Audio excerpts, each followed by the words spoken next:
Hello, Okay, everyone, and welcome for coming to our session today. I have with us here our very own Professor Perry Vasquez, and welcome, Perry, and introduce yourself and tell us a little bit about your experience as a painter.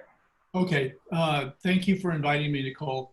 I'm happy to participate in the Sexual Assault Awareness Month with this session. I'm a professor at SWC at Southwestern College, and I've been here since 2005, and I teach painting and drawing classes in the visual arts department. And I primarily work in oil on canvas, and that's what I'm going to be demonstrating today. But these techniques can be done using watercolor or acrylic or gouache even, or apparently even tablet. We're going to see how it works out on tablet. And so the techniques are very adaptable for your audience. I have had the experience of working with a program in collaboration with the Museum of Contemporary Art and the U.S. Navy, a program the Navy had created called Oasis. It's an acronym, which I don't recall the meaning of, but essentially it was a residency program for combat veterans with PTSD. And at that time I was working once a week going on to base, doing art therapy with vets. And one of the reasons that they wanted me to come in and work with the vets is because they recognize that art is a good therapy and that it engages the mind in a constructive way and really helps people who are dealing with trauma to focus and occupy themselves in the present without having to experience anxiety about the future or the past. So it's very kind of a simple, straightforward thing that art does for you. It just focuses you in the moment as you become absorbed in the task. So for me, you know, it's also just a lot of fun. And so I hope that everybody enjoys this session. Before I get into the demo though, I want to share my screen and show you a few examples of painting.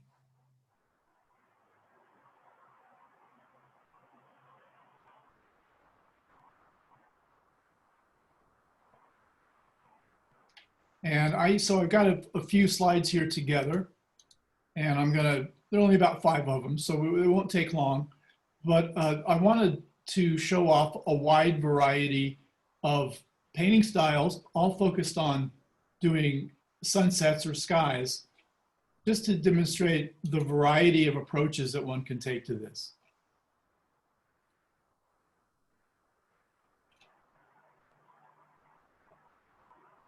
And so the first slide I have on my screen here is a painting by Edvard Munch called The Scream. And I think everybody probably knows this painting because it's quite famous. And Edvard Munch was painting in the late 19th and early 20th century. And this was an interesting painting. I don't know how many people know the story behind it, but he suffered from anxiety attacks, and he was walking one evening with friends they were walking over a bridge, and he had an anxiety attack. And so this painting is an attempt by him to record that experience. And being a pre-expressionist painter, in other words, he was painting like this before the official expressionist movement of the 1920s came along and became a thing.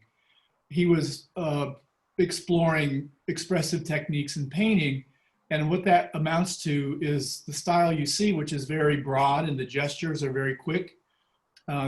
He's not trying to refine his techniques to the surface of his paintings at all, but what's of utmost important to him is getting down the emotion, expressing the feeling, and doing it with a sense of energy. So the sky here is very stylized, but you know, basically the colors that you see in a sunset, blues, reds, yellows, and oranges, and those are the colors we're going to be working with today.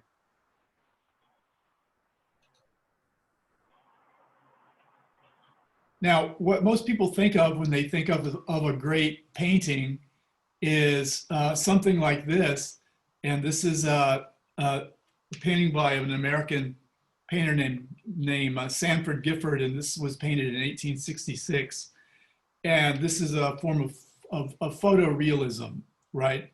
And so this painter would have been schooled in all the academic techniques, quite different from the slide we just saw, the one by a monk. And in this type of painting, expression is not the point, but capturing a photorealistic image is, and capturing the details of the subject matter. And so you see the sky is definitely an evening sky, kind of a dusk sky. Technically what you're looking at is what's called a gradient, and that's when you go from a dark to a light color, or a cool to a warm color. And my students oftentimes like to refer to this effect as an ombre, because I think that term has become very popular, because when you go to the salon to get your hair dyed or colored, they will give you an ombre, which is similar in effect.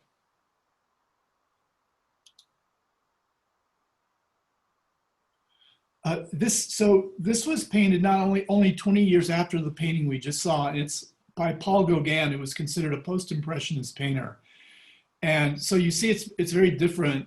Primarily what you see here is just a lot of brushstrokes. And so one of the trends in painting was to get away from that smooth, slick surface and to create a kind of a fingerprint, or a more tactile footprint with the brushstroke. And this particular sky here is pretty undifferentiated. It's sort of very cottony with a lot of warm tones. This is from 1870. This is Frederick Church, and Frederick Church is a really well-known American painter from the 19th century. And this is a dramatic sunset, right? So you see elements of the blue sky still, but the sinking sun is now illuminating a lot of the clouds, and you're getting bright oranges, bright yellows. You're getting some darker blues, but you're also getting some what I call neutrals, these brown tones up here above. And the layering of the clouds is giving you the sense of depth. And this is a painting by Albert Pinkham Ryder. It was painted about the same time. Interestingly enough, we're looking at a lot of 19th century painters, because that was the last time the landscape as a genre was very important. And unlike the Impressionist painters, Ryder painted from his imagination. And so he was much more of an expressionist. The Impressionists believed in being on the spot. And so this is really more a writer in his studio imagining a scene, and he often took inspiration from literature or opera or things like that. And so very dramatic sky, and the colors are pretty, the color range is not great, but the movement of the clouds is really, in the presence of the moon is what really makes this a notable painting.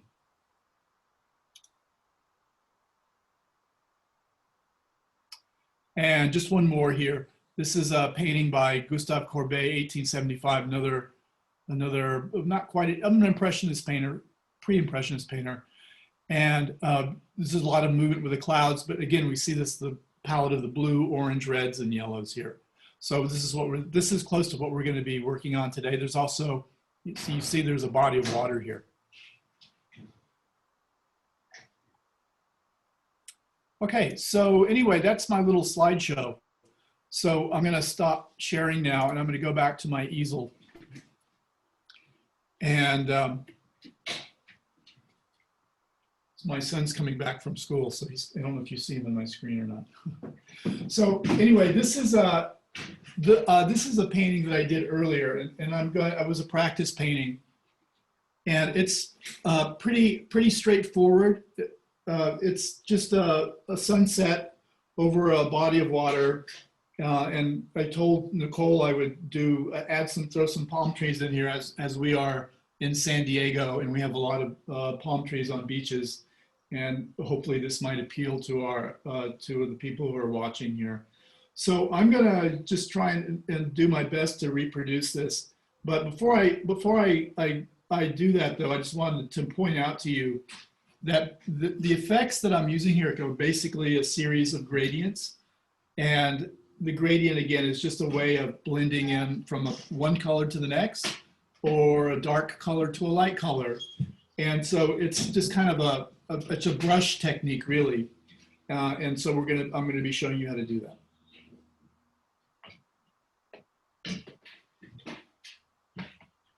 Okay, so you'll notice that my painting is not white, and what I did is I stained it with a warm tone, and this is called underpainting, and this is just a technique that I like to do.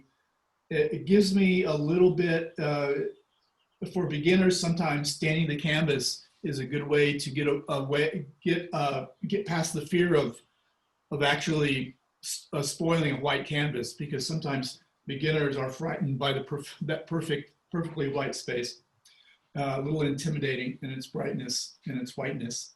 So by staining with a little bit of color, it's kind of like cooking with olive oil. You know, you put a little olive oil in the pan before you make your sauce. So that's what I do. That's what I'm doing here.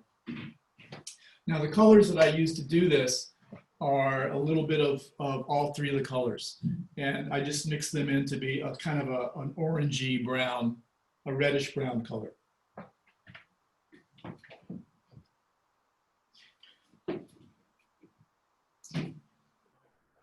Okay. Can we go ahead and do that, Perry? Like mix the three colors and start doing that to our canvas? Yeah, if you want to, if you like to, you can, because it'll.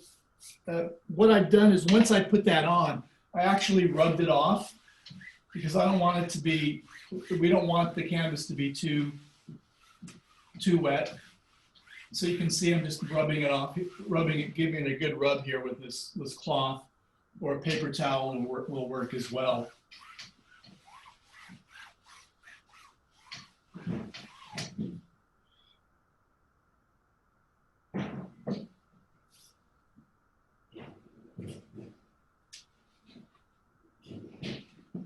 Now, while you're doing that, I just want to also show you my palette and the colors I'm using and how I organize my palette.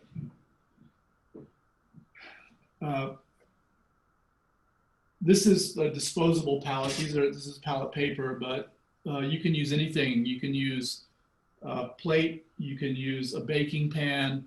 If you have something like that, that's perfectly fine. Nicole, those little professional art palettes.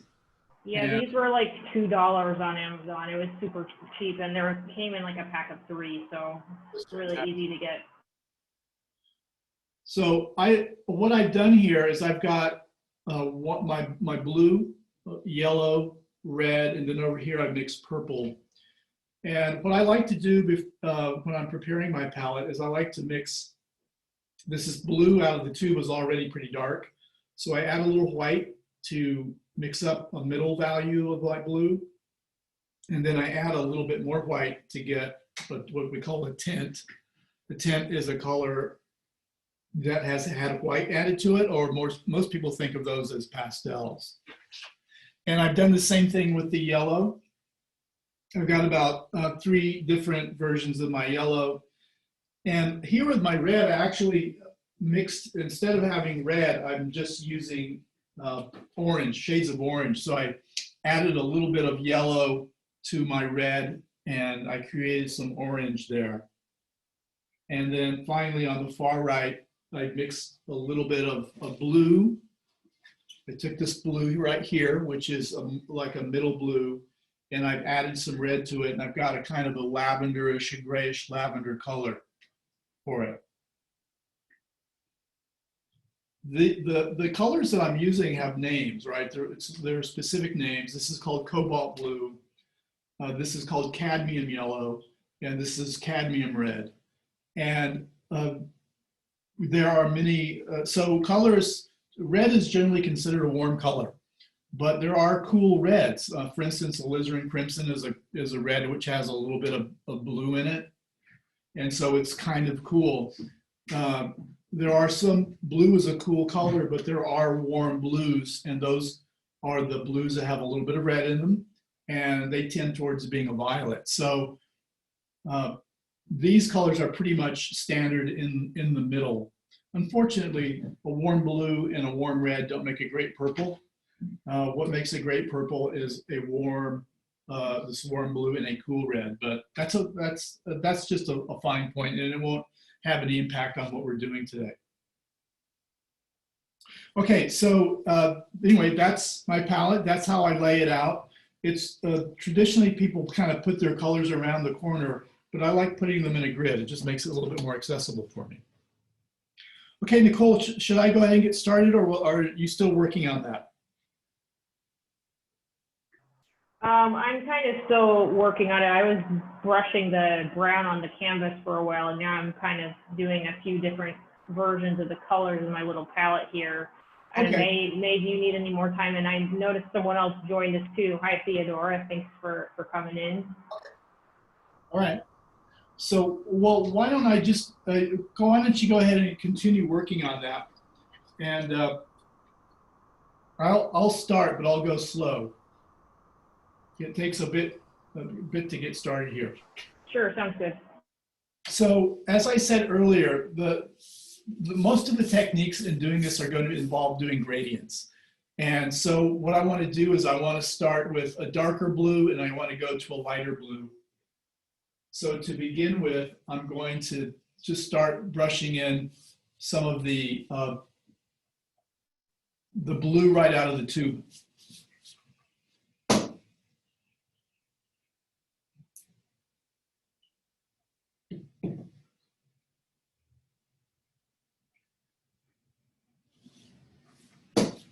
And by the way, this is called a flat brush. Flat brushes are obviously flat. Round brushes, you can tell them because they come to a point often and they're literally round. Flat brushes are considered ideal for putting a lot of paint down at the beginning of the process. And I'm actually going to dilute the pigment a little bit so I can spread it out faster, but not too much. I kind of want it to be a little bit dry, and there's a technique which we call dry on dry. And dry means that your pigment is relatively, it's not too runny. And dry, and then the second word usage of the word dry refers to the surface of the canvas.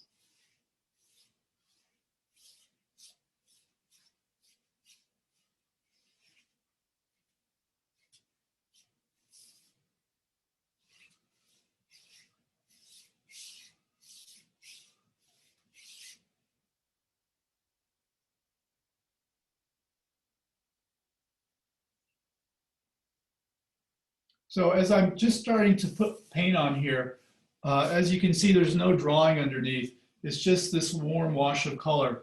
But I do want to have a sense of where the water line is going to be. So I'm just going to draw in a broad line here, just so I know where I am on my composition.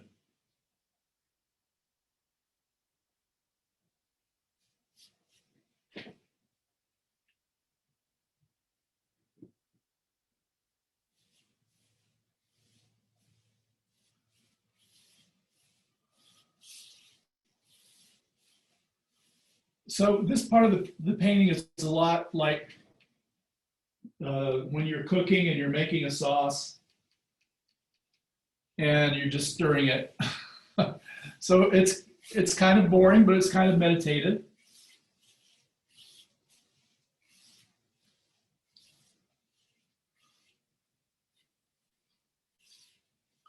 Okay, now you see I've got about a third of the way down with this blue, which is right out of the tube. And now here's where it's very handy to have your paints pre-mixed, but not totally necessary. Now I'm just going to come and grab a little bit of this blue, which I mixed, which is a medium blue.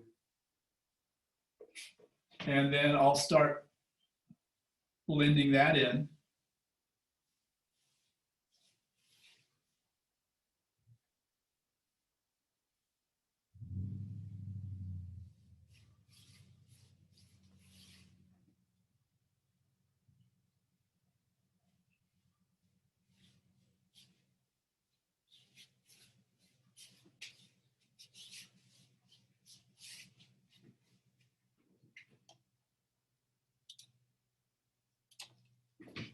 And you can see now that you start to get a lot of, you don't get a perfect blend actually, you know, right? So it's kind of streaky, but that's okay. I mean, that's what you see in the sky.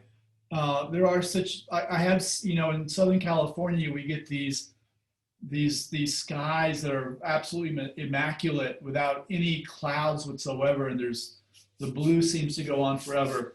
But more often than not, there's some kind of atmosphere in the sky, and you see some differentiation in the blue, the presence of haze or clouds or mist or whatever it is.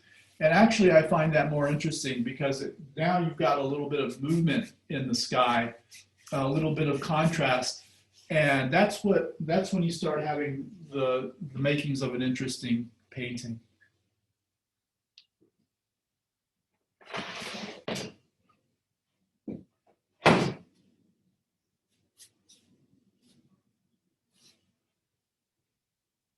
How are you doing there, Nicole?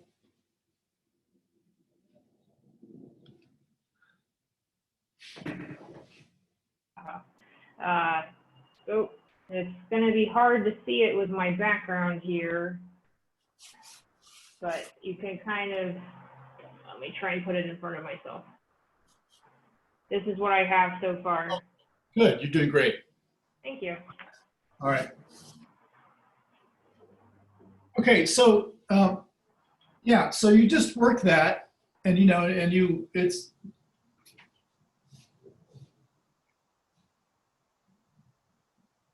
I'm just blending away. In some cases, you see the canvas coming through. In some cases, it's perfectly opaque. I like a little bit of, lately I've been painting with a kind of a rough surface. In other words, I don't completely saturate the canvas. It ends up being a little bit see-through, but I kind of like that. I see the underpainting coming through. And when you do an underpainting like this, it does give you that warmth underneath, and it gives the painting a heartbeat, I think. And so that's why I really like to use an underpainting, because it allows me to play off of that layer. And especially if you're putting cool color on top of it, you get a nice pull and push and pull between the warm and the cool color.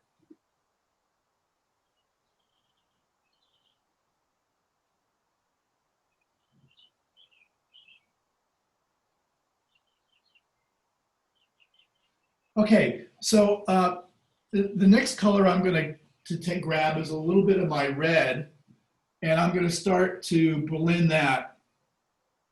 Just very easily start to lay that over on top of the blue.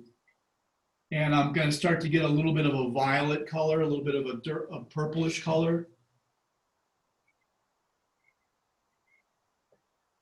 Now, should this be the red straight out of the tube, Perry? This is red right out of the tube. So you can see, here's my palette. This is red out of the tube.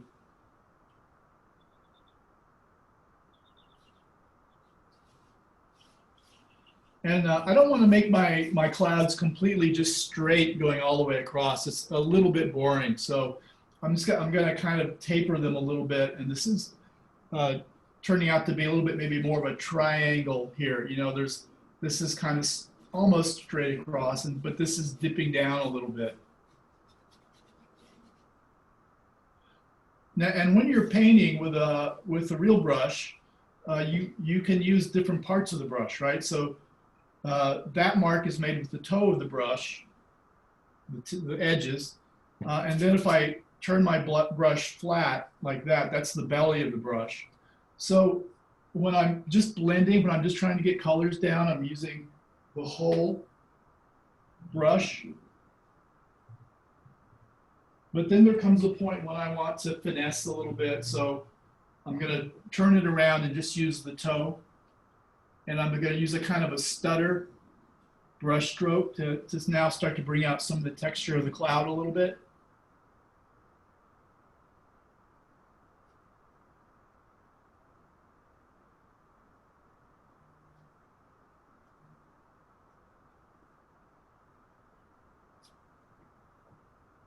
Because you know how clouds sort of, you know, have that way of breaking up. There certainly are some clouds that are very smooth and their contours are very consistent. But we're going to just dice it up a little, slice it and dice it a little bit.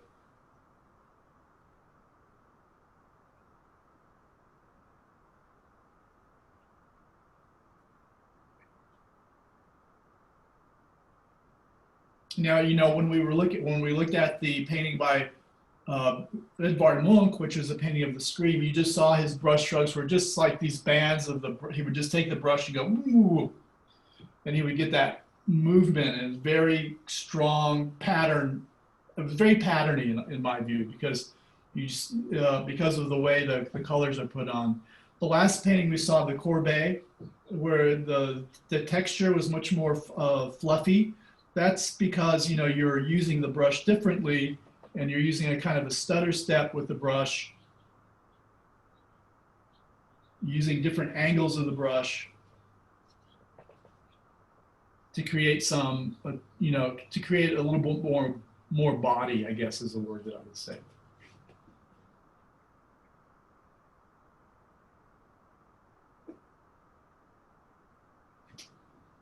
Okay, so you can see now we're just getting down to the last part of the sky. And so what I'm going to do is I'm going to come back now with a little bit of the lighter blue.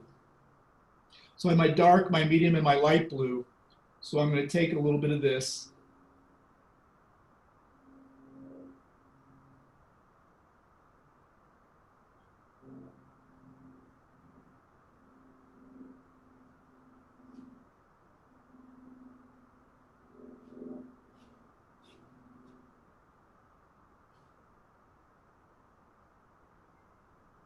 And you can see that I'm not completely covering it all up. So I'm painting with the toe of the brush, Nicole. And so that leaves gaps. And that allows that underpainting to come through a little bit. And Marquise, I'd be interested to see if you're able to create a similar effect digitally.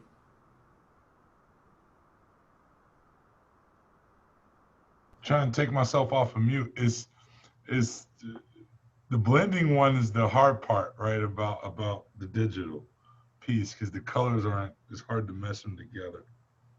What? Yeah, I can see. I've never tried to do that digitally before. I do mess around a little bit with Photoshop, but mostly with line and not too much with paint.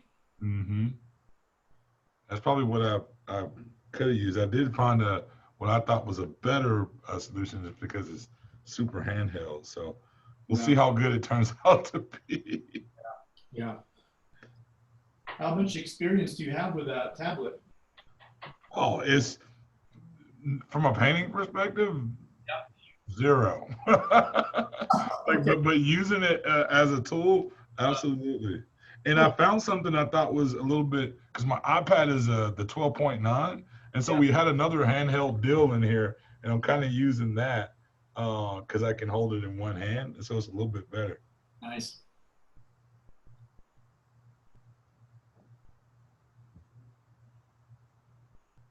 I'm just going to pause here and let everybody paint and catch up a little bit.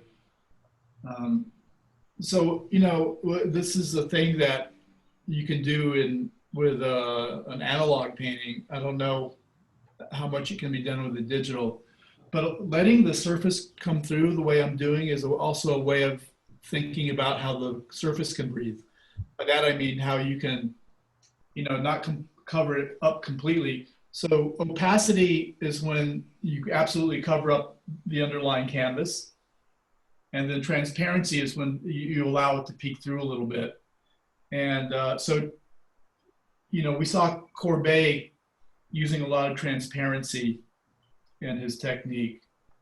And that's the high style. You know, that's the arty museum style.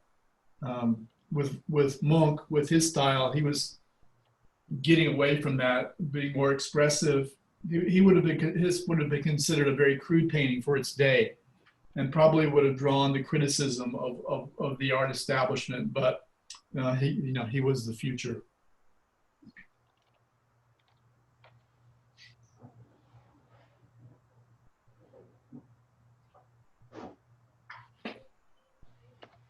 Okay, so now what I want to do is I want to move down and continue my, my application of color. And now what I'm going to do for this part here, I like the warmth and I want to keep that warmth. So I'm not going to be adding any more cool tones to that, but I am going to get a little bit of this orange that I've mixed up. And now I'm going to bring that into the mix.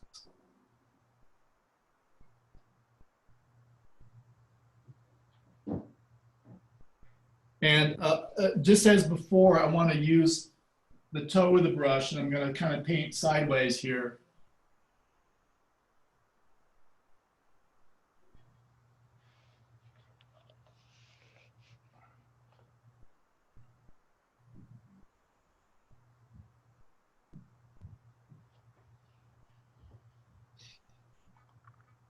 And I'm just kind of, it's like a little bit like a little gesture here. I put the brush down and flick it.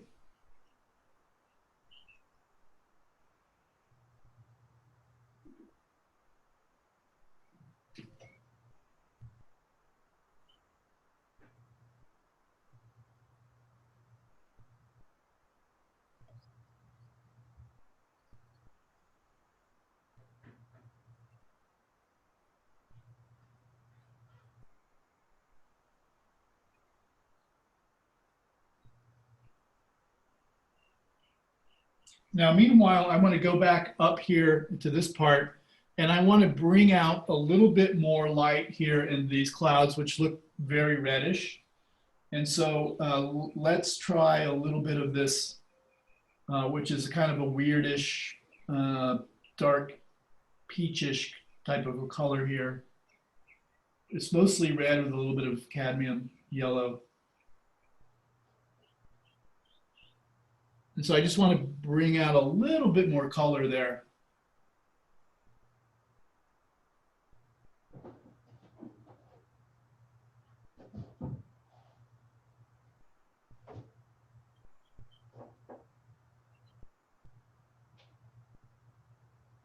Now I'm going to use this same sideways movement of my brush.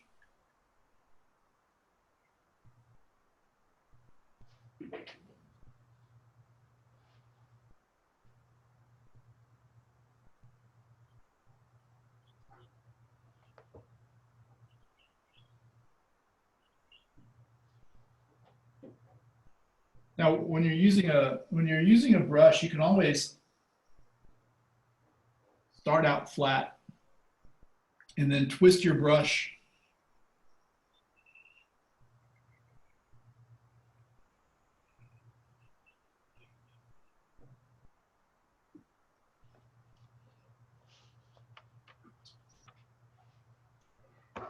The nice thing about painting clouds is that they're so amorphous that you can really, there's no one right way to paint a cloud. There's kind of the classic fluffy cloud, but there are also different kinds. What's most important is just getting layers. So I've got this kind of darkish layer here, and then there's a more reddish layer on top of that, and then on top of that, a lighter, more orange layer. And so to the degree that you can do that, you start to create some depth. And I think maybe you can see that coming up in the painting now. I'm starting to create some depth, right? So from the top to here, and now as soon as I start to get down to the horizon, I should really start to see a sense of depth in the painting.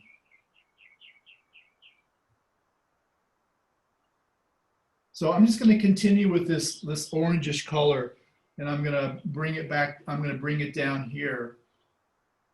And what's interesting is that in this part of the painting, this orange was a light color, right? So it appears to be near. But when I apply that color here in the lower part of the painting, now it's the darker color. And now I can create a sense of some different clouds hovering in the sky.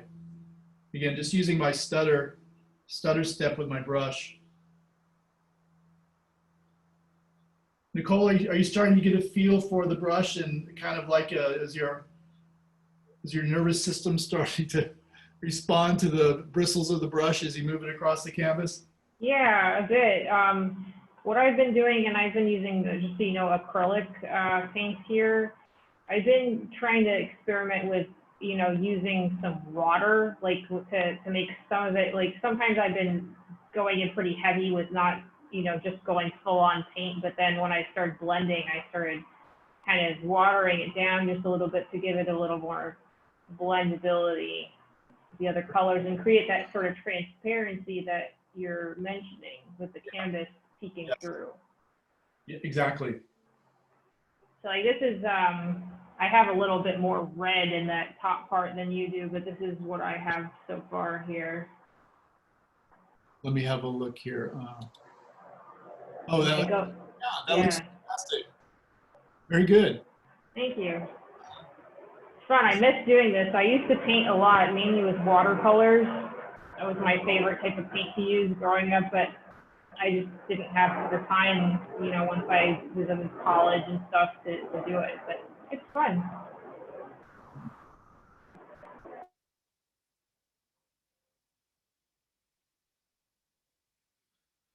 So, you know, one rule of thumb to keep in mind is that if you have at least 3 colors here, I got at least 3 value as refers to the dark and light quality of a color. So if I have 3 values of red, it means I have a dark red, a medium red, and a light red.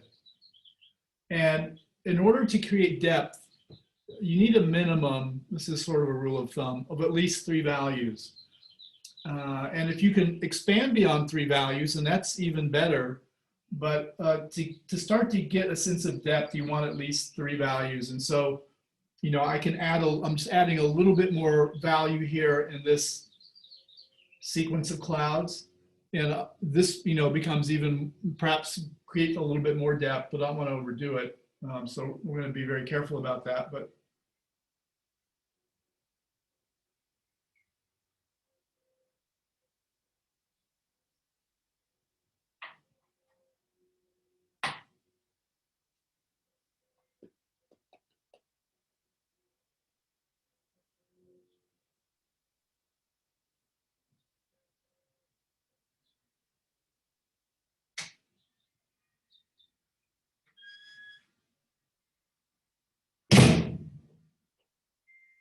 boom.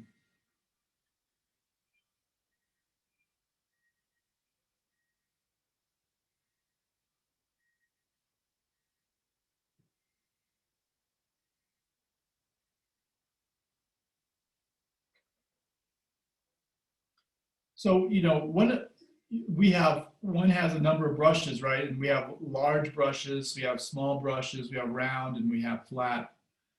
In this particular painting, I decided to give myself the constraint of just using one brush. And so it forces me to be a little bit more innovative with how I'm using it.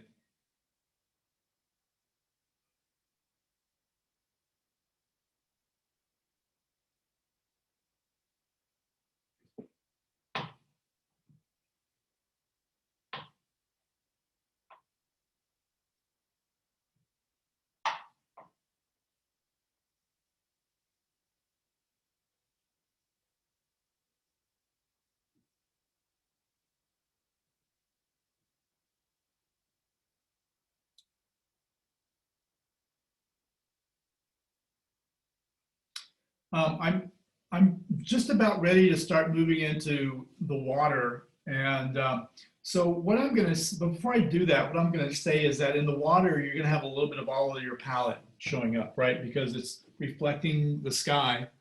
And, but instead of having those colors in their pure form, you're going to have them all mixed together. So you're going to get, you know, flashes of yellow, flashes of orange, flashes of blue, all across the surface of the water. So but essentially the water is a kind of a cool surface. So what I'm going to do is just bring a little bit more blue into it. Just a very thin layer of blue to cool it off a little bit.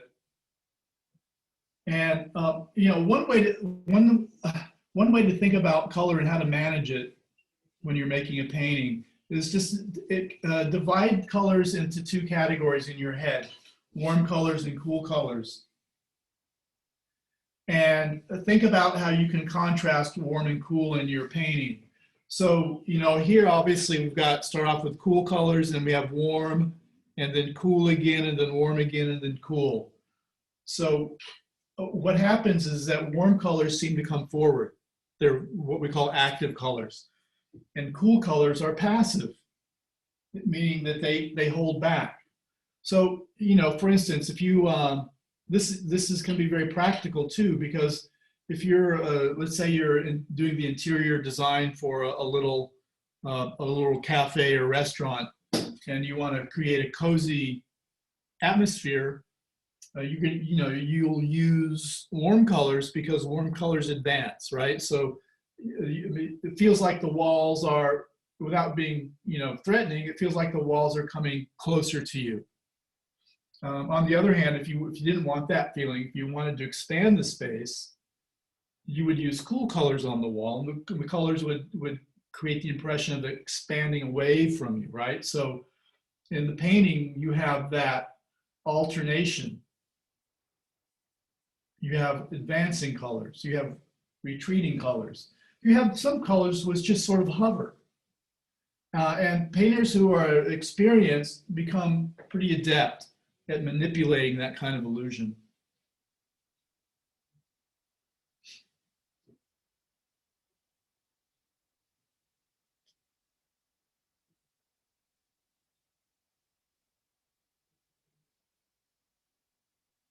I've got a little bit of this purple now, and I want to bring that into my water. And it's, I'm not going to thin it out too much. I'm going to let it be at its kind of dark. And I also wanted just to bring a little bit of that at the horizon. But I don't want to make a one heavy line, so I'm kind of make a broken line here. And then I can also use this now to start making the crests of waves, and in just a moment we'll get to that.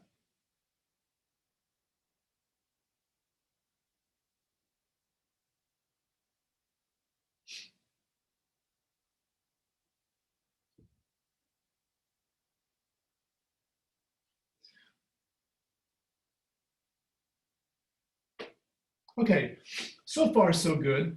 Now, as you start to make the waves, you want to keep one thing in mind, right? So the closer the waves are to the horizon line, the further away they are, the greater the illusion of being further away they are. So make them small, and then as you come into the foreground, then you make them a little bit longer. It's, you know, pretty intuitive, right? So I'm just gonna make a series of brush marks here, and these are the wave caps, but they're out in the distance.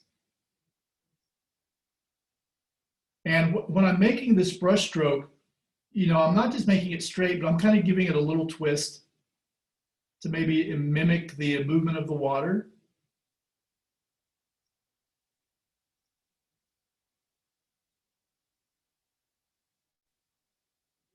So it's kind of like this. You're like, get away from me, get away. You're just like pushing it out, pushing it away from you.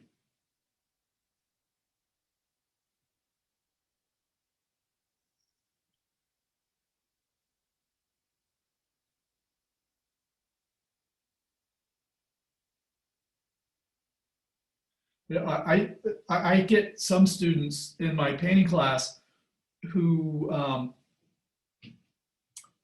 paint well because they enjoy bossing the material around, right? They enjoy kind of asserting their authority over it in some way. I don't know exactly how to say it. They boss it around. So it's kind of like, those are the kids who really like to play with mud pies when they were, you know, younger. And a lot of students are sometimes they're kind of afraid of the material. They're afraid of making mistakes. So the material is intimidating them a little bit. So, you know, one thing we want to do is kind of get to that point where you're not afraid of the material, but you're kind of bossing it, telling it what you want it to do.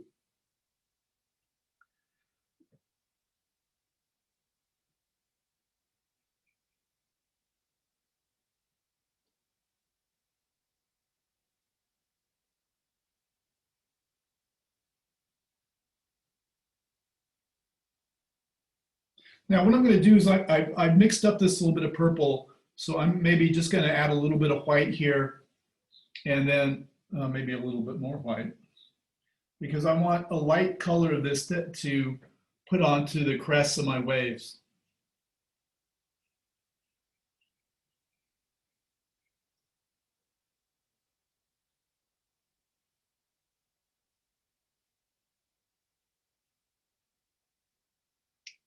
And this is, again, just another quick flick of the brush.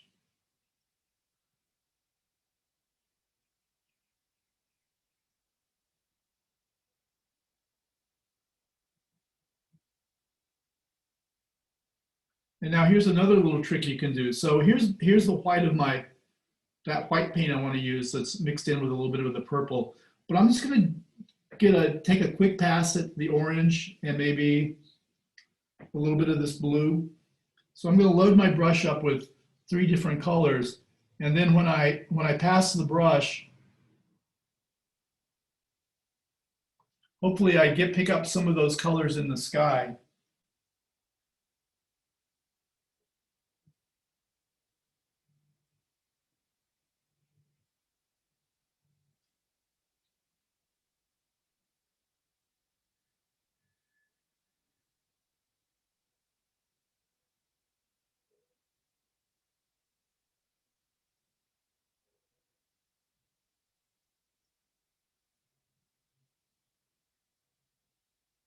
Now, as I come into the foreground, I have this slightly darker purple.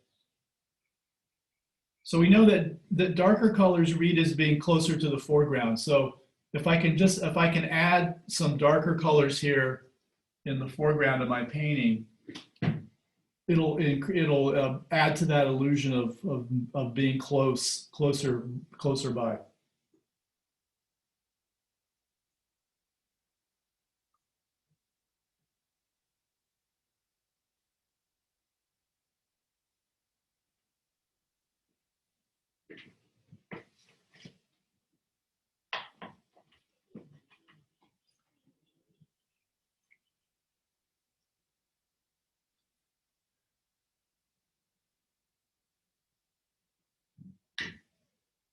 Now, as I'm looking at my painting, I'm pretty happy with it. I just feel like there's a lot of movement here and not so much up in the upper sky. So what I'm going to do is I'm just going to use my brush and I'm going to do what I call kind of cloudy hands. You guys ever see Karate Kid? Remember wax on, wax off? Yeah.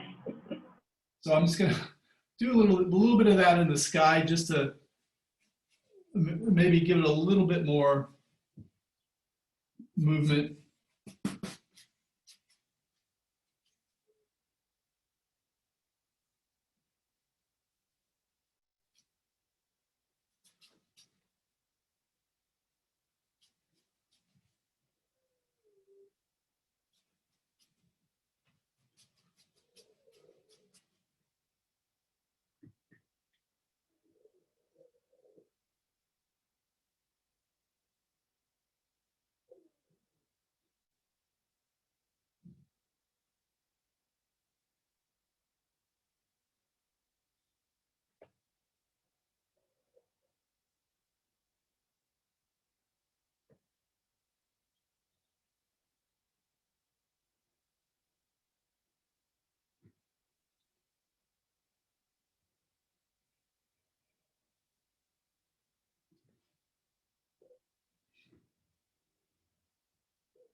How's everybody doing out there? Good? Good. Coming along. Great.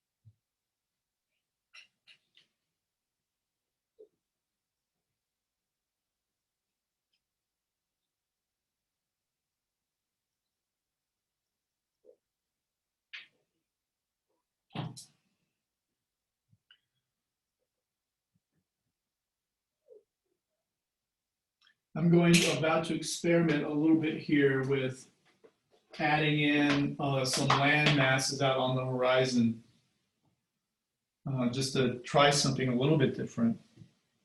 So what I've done is I've mixed up a really dark purple because I want a dark value here. And I'm just going to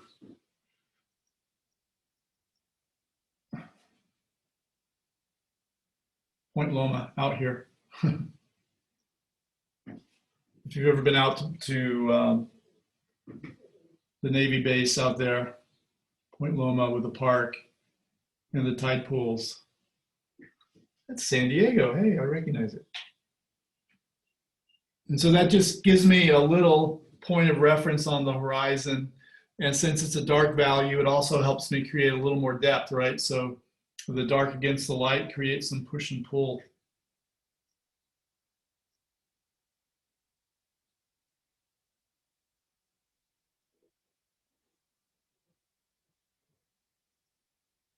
And then I'll add a little bit more, it's a little bit of a land mass right here too.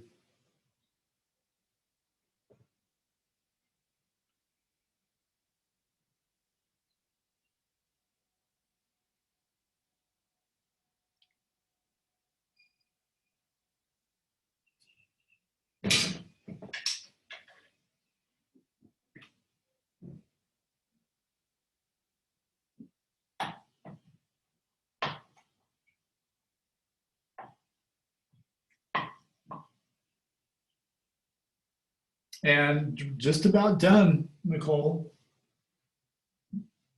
We're getting really close to being finished here. Nice. Yeah, I still need to fiddle around a little more with my colors. Great.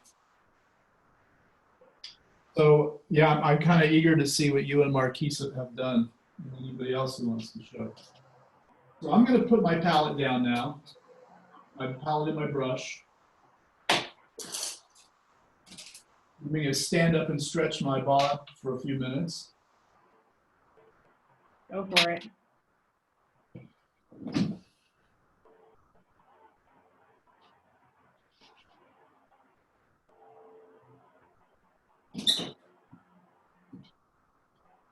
And I think I'm just going to come back and play around with it because there's some things where I think I want to kind of fool around here.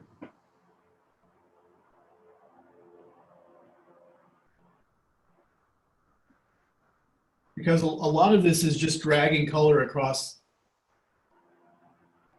the canvas, right? So this is some of my purple, some of the color I used in the waves. I'm just going to drag that across the sky here to just to break up this blue because it's a little bit too blue for me.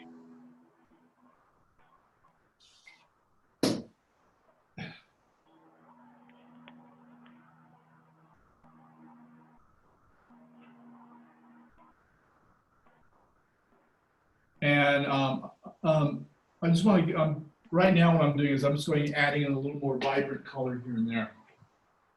So I'm just taking just the red and adding it in, but not much. It's just kind of like an accent really more than anything.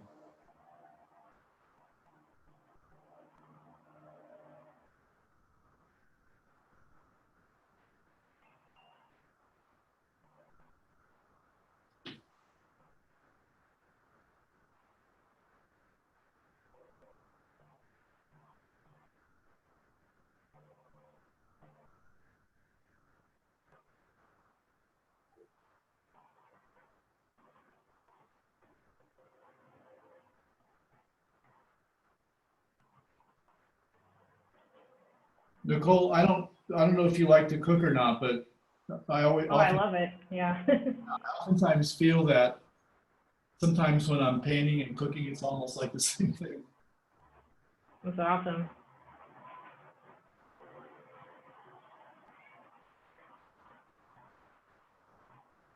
I cook my best at the end of a long day of painting because I'm hungry, but I'm also focused on process. You know, helps to be focused on process while you're cooking, so you don't burn everything. Yeah, for sure.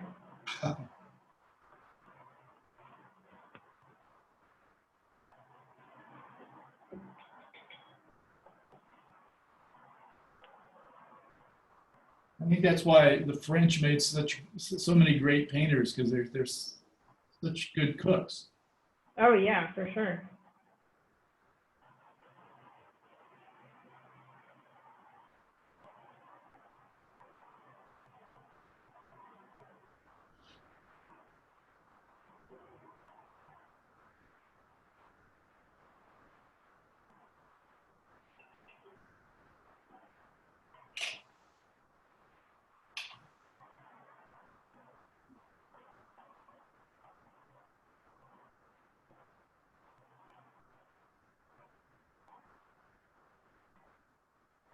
Nicole, I want to show you one little thing here. So Mhm. I've got this real fuzzy brush. No, I don't have one like that, but that looks cool. Yeah, I have a lot of, might be considered a dead brush because it's no longer perfect. But I sometimes go over it, just kind of, you can also do it with a cloth. And just slightly blend everything a little bit. Mhm. It just softens things up a little bit and gives it, you know, sometimes it looks really nice. It kind of gives it a sort of a little bit of a smooth transition between some of the colors. Yeah, a little more ethereal, right? Yeah, that's a good word for it. But but I've also found that when I get too enamored of it and I overdo it, then I feel like you know, it's like yes. So it's got to be done in proportion, because I've definitely overdone it. You know, if I would just sort of stopped. Yeah. Yeah, definitely.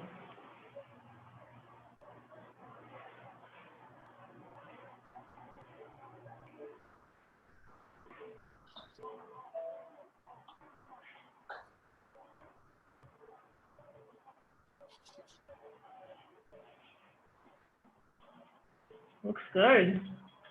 I'll show you mine in a second. I still am working on mine.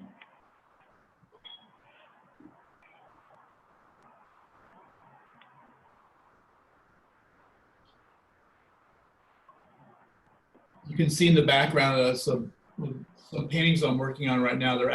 Those are 8-foot tall palm trees. Oh, wow. Beautiful. I thought it was a photo, to be honest.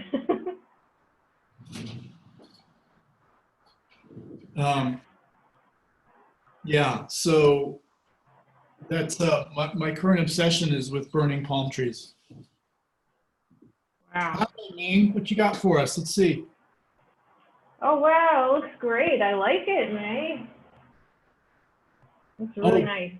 That's lovely. I love the lovely intermediate colors you've got up in the sky. Very nice. So pretty. Oh, fantastic. It has so much feeling and emotion in it. Yeah, I really love the way your colors are blended, May. It looks beautiful. Here's mine so far. Oh, I like the water. Very cool. I try to put a lot of waves in there. I was trying to like start a little bit on the land masses. It gave me the idea to try and do a little bit of like waves crashing. So I did a bit of like little white kind of specks in front of one of the rocks that I put in there. Super. What do we got? What's Ming's holding up another one? Oh boy, those are Oh, you fantastic. did too? Yeah. Wow. He's an overachiever. Showing off. Very nice. See, Here's turning mine. them out like flapjacks. I did it with, not with Oh, yours is paint, very, though. very blue. I like Hang it. on a second. I just have to take the background off. Oh, wow. There's so much movement in the water. Yeah, it's really cool. I like that a lot. I did it with markers. With Mark, Nice. Gotta improvise. very good. Yeah. Yeah. I like the way that the red fades into the blue and creates that kind of an aura around it. Thank you. Yeah, I really like the water. Your water looks really cool. You can really see the movement in it, in my opinion. Absolutely.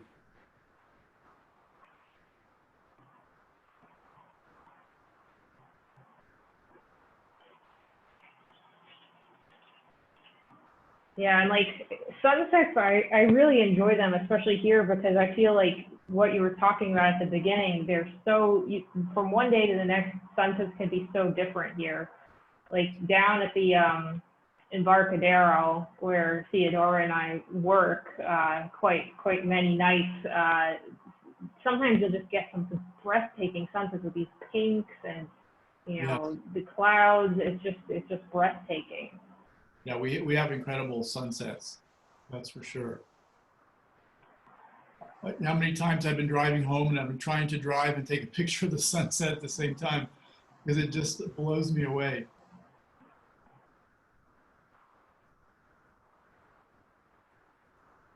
How's yours coming along, Marquise? You think you got some progress? Oh, I think he's left the Zoom. I don't see him in here anymore. He did? Oh, I didn't realize he left.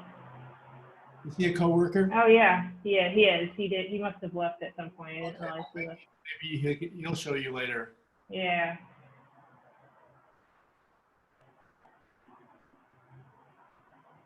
Now, this is really fun. I definitely want to like play around with these paints a little bit more. Try and paint something else. Absolutely. You know, one of the things, I didn't put it on the list, but one of the things that you can get is called acrylic. It's called a medium, gel medium. And you add that, and that's actually what Theodora's looks like. She had some medium in there because it kind of extends the pigment a little bit, creates some transparency, and you can do some interesting, it changes the texture of the paint. You know, because out of the tube, it's like toothpaste a little bit. And you have to, it's like dough. You have to kind of soften it up and use your knife on it, mix it up a little bit, put it on in a particular way. And then if you add that medium to it, it gives it a completely different feel.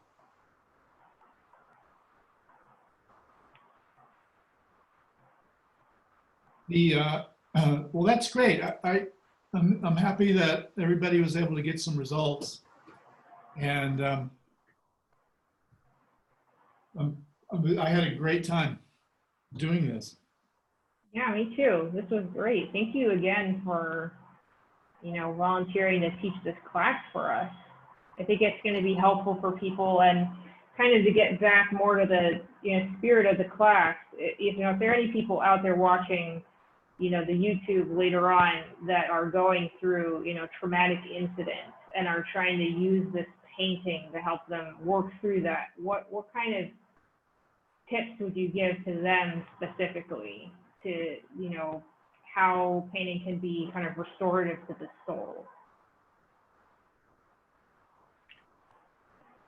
Well, there's actually brain research that provides evidence as to the benefits, and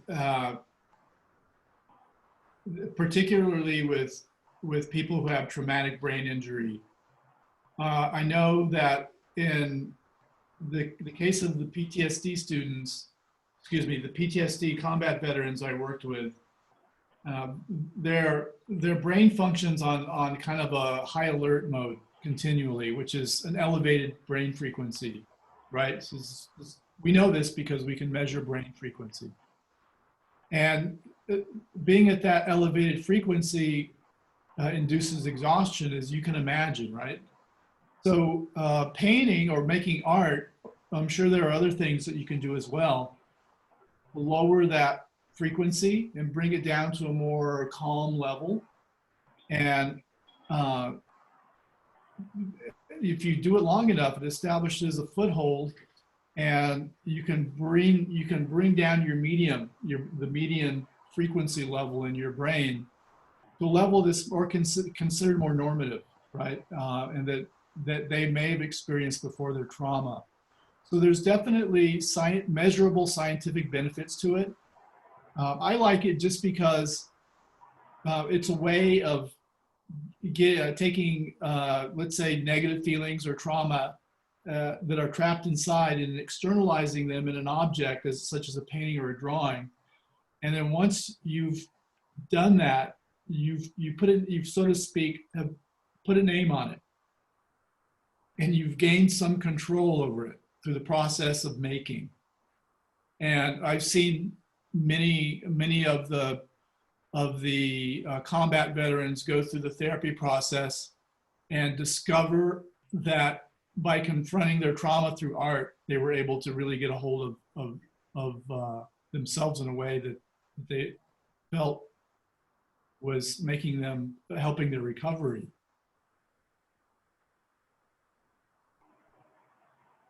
That's great.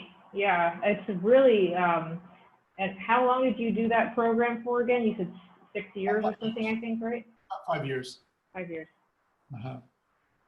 That's nice. And, you know, it's good that that program lasted so long because you can really establish, you know, a rapport with these people and see their improvement over time. I think that's very valuable. Yeah. Mm-hmm. May and Theodora, how is this for you? What did the action of painting bring out for you as you were doing your works?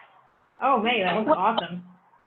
Thank you for teaching us, Professor Vasquez. I enjoyed it immensely. I love art, and actually, I recognize some of the paintings that you had shown in the beginning of the session, especially the scream. Yeah. So I really enjoyed this session, and you know, actually, I enjoyed it with my daughter, my 7-year-old. She loves art too, and of course, this is my original masterpiece of thank you. Awesome. I love it. You're welcome, Ming. My pleasure. So happy to contribute to the program. Yeah, it's been a great month for us. We've really enjoyed all these sessions that we've put together, and they've each had kind of a different, you know, flair to them. And, you know, we've had obviously a lot of sessions specifically devoted to the arts, which has been my favorite part, is just getting to, you know, learn about all these different art forms a bit more, you know, because my focus is on music. So I always enjoy learning more about all sorts of art forms and how they can be beneficial to people that are struggling through a difficult time. Absolutely. It makes me think of poor Beethoven going deaf at the end of his life. Oh yeah, absolutely. Still just pouring out all that music. Let me show you mine again. I added a few more details and some more waves. Oh yeah, yeah. And some more clouds in the sky. It's cool. Yes, I like the clouds. It breaks it up, gives it a little movement. Yeah, I like painting sunsets because they're so fluid and they're so, like, everyone has a different interpretation of a sunset. Mm-hmm. It reminded me of Monet. Oh yeah. Yeah. Well, that's good. That's a good thing to remind you of. I really like Monet's paintings. You know, it's those. When you think about his paintings, it's like he's got this delicate touch. You know, where it's all over the canvas. He's just touching it lightly with the tip of his brush, and then you have like Montcor just. You know, it's like a smear of paint. There's something very different just about the way they engage with the canvas, their brush, their hand, their feeling. And if you know, there's an analogy to music too. Mm-hmm. You know, if you play guitar, it's all in your fingertips, you know. And then in other instruments, I don't know, if you're playing drums, you're hitting with a different part of your hand. Palm, flats of the fingers. If you're playing a horn, you're engaging your mouth. So all of these, over the years, people adapt painting to their physiognomy in some way, which is another interesting way of looking at it. Mm-hmm. Yeah, for sure. And I know of someone who was a friend of my mother's, who she is an artist, and she was right-handed, but then she lost her hand. She lost her hand to an unfortunate accident, and she had to learn how to paint with her other hand as an adult, and it was very difficult. But it shows that even if you're going through the most, physical trauma, you can recover from it and be better for it. And she grew out of that experience, and she still paints to this day. So I think of that when you think of how you can recover from an incident. I mean, that's your way you paint right there, is with your hand. And if you can recover from that, you can recover from anything. Yeah. Well, I think human beings are very, very adaptive. We're a very adaptive species. We do Yeah, definitely. All right. Well, May and Theodore, any closing words you want to say before we end the session here? No, just very grateful for this opportunity to learn from Professor Vasquez, and it was very spiritually lifting, but also it really put me at peace to paint and create my little masterpiece. Thank you. Thank you, Ming. It was great. I enjoyed it. It's good to do. It's not something we get to do every day, so it was No, very it's enjoyable. not. It's not every day you can paint while at work, right? Or do art. So this was great. What do you all do usually to relax and blow off steam? Play video games or cooking or video games usually. I don't have too much opportunity to blow off steam right now, but Yeah. I'm juggling a few things. Well, we don't explode. Yeah, right. Earlier, I felt like I was going to explode. I had to go out and do some exercise because I felt the Yeah, for me, I guess it's being active, hiking, and watching K-pop videos on YouTube. Oh, K-pop videos. Oh, So nice. funny, aren't they? You make TikToks too? No, absolutely not. No, I don't touch TikTok. Oh, Yeah. TikTok. Whoa. Yeah, well, thank you again so much, Perry. We really appreciate it. And what I would say to you, anyone that participated, and I'll tell Marquise to do this as well, but if you could upload, if you're comfortable, the painting that you made during the session to the website, the Sexual Assault Awareness website. It's really easy. It takes 2 minutes. And then that way people can see the artwork that we made today. I'll be happy to do it. Oh, great. Yeah, Perry, if you could do it too, that would be awesome.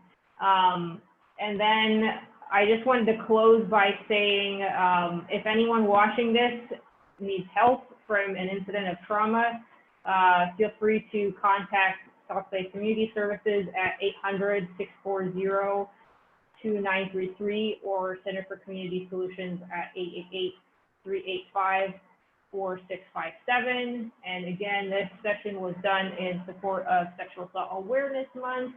Thank you to anyone who is watching this. And we hope you engage with the rest of our month's activities. And thank you so much again to Perry. We really appreciate you doing this class for us, and I had a great time. So thank you so much. You're welcome.